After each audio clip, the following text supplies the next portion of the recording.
Yulduz Rajabova haqida shoshilinch xabar. Assalomu alaykum aziz muxlislar. Agarda kanalimizda mehmon bo'lsangiz, kanalimizga obuna bo'lishni va videolar davomida bir dona like tugmasini bosib qo'yishni unutmang.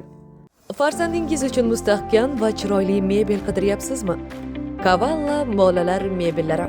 Sifatli, qulay va zamonaviy dizayn bilan fabrika narxida to'g'ridan-to'g'ri sizga yetkazib beramiz. Orada vositachi yo'q. Shuning uchun hamyonbop narx, ishonchli sifat. Farzandingiz xonasini kavalla bilan ertakdek go'zal qiling. Turk aktyori Emre Kıvılcım aktrisa Yulduz Rajabovaga turmush qurish taklifini berib, qo'liga uzuk taqdi. Juftlik suratlarini Instagram sahifalarida birgalikda e'lon qilishdi. Yulduz Rajabova turk aktyori Emre Kıvılcım bilan 2020-yilda Mendirman Jaloliddin serialini suratga olish jarayonlarida tanishgan edi. Emre serialda bosh qahramon Jaloliddinni gavdalantirgan, Yulduz esa Jaloliddinning sevgilisi Qutlubekani ijro etgandi. Serial taqdimotidan so'ng turk va o'zbek ommaviy axborot vositalarida Emre va Yulduzning hayotda ham bir-biriga nisbatan iliq munosabatda ekanligi haqida xabarlar tarqaldi. Serialning Toshkentdagi taqdimotida Emre va Yulduzning naqadar yaqin munosabatda ekanini oshkor bo'ldi.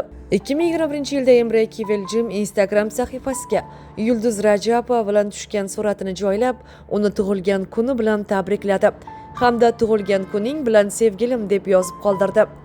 Ushbu post izohiga o'zbek shou biznesi vakillari 2 yoshga baxt tilab, samimiy tilaklarni yozib qoldirishdi. Yulduz va Emre bir necha bor turli madaniy tadbirlarda birga ishtirok etdi. Juftlik muxlislarga Dubay va Istanbul sayohatlarida ham birga ko'rinish berdi. Emre Kıvılcım 2023-yilda jurnalist Jasur Hamroyevga bergan intervyusida Yulduzga bo'lgan sevgingiz tugadimi degan savolga ishq bitmas, u mozorga qadar deb javob bergan edi. O'tgan vaqt ichida Yulduz Rajabova turkiyalik hamkasbi bilan munosabatlarga hech qanday izoh bermagan. TMFM radiosida bergan yangi intervyusida esa aktrisa aslida Emre bilan faqat do'stona munosabatda bo'lgani, do'stona quchoqlashishlarni ommaviy axborot vositalari vakillari noto'g'ri talqin qilgani haqida gapirgan edi.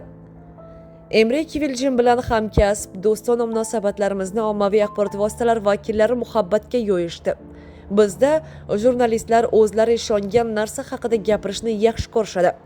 Aslida biz bir-birimizni loyiha bilan tabriklab, quchoqlashganmiz va birga tushgan suratlarimizni turli ommaviy axborot vositalari vakillari o'z sahifalariga joylagandan so'ng biz haqimizda turli gap-so'zlar tarqaldi. Bularning barchasi haqiqatdan yiroq. Bugungi kunda yuragim bo'm-bo'sh degan edi Yulduz Rajabova.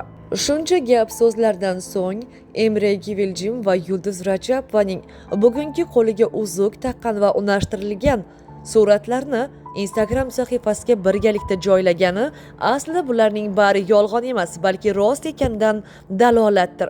Shunday ekan, nima bo'lganda ham Yulduz Rajabova va Emre Kıvılcımga baxt va omad tilagan muxlislarimiz video ostida bir dona like tugmasini bosib, kommentariyada o'z fikrlaringizni yozib qoldiring.